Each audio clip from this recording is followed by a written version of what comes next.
歡迎大家嚟到小窮仔頻道。今日係2025年12月9日星期二。以下由我小窮仔個朋友仔小窮美同大家睇下呢則新聞啦。呢綱新聞資料來自12月9日 RTHK 新聞。我哋睇下個標題先。標題係總商會約一半受訪企業對香港明年經濟前景感樂觀。香港總商會主席陳瑞娟表示，今年本地及國際企業喺香港開展業務數目創紀錄新高，推動第三季本地生產總值增長3.8%。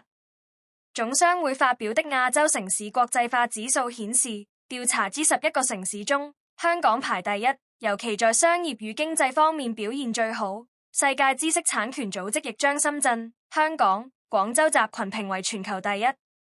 陳瑞娟指，總商會本周四將發表最新商業前景調查，顯示大約有一半企業對香港明年經濟前景感到樂觀，較去年的18%大幅上升。有75%企業表示，在數碼轉型過程中提升營運效率。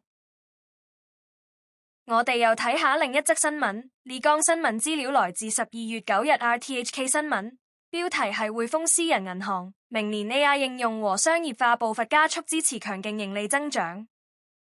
匯豐私人銀行預期明年人工智能 AI 應用同商業化步伐加速，將繼續支持強勁盈利增長，並且對內地、香港、新加坡、韓國和日本股市持正面觀點，亦對美國股票持偏高比重配置。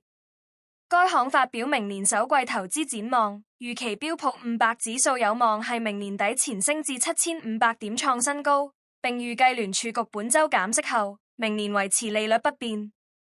隨着經濟週期和創新趨勢持續，市場憂慮科技股估值過高和聯儲局政策前景觸發的短期跌市波幅應該相對溫和，並且屬短暫性質，又認為 AI 並非處於泡沫區間。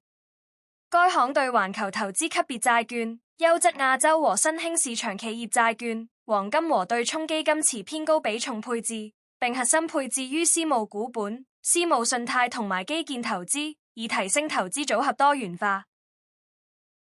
大家對以上兩則新聞有咩睇法呢？歡迎留言俾我，記得訂閱小窮仔頻道，下次見。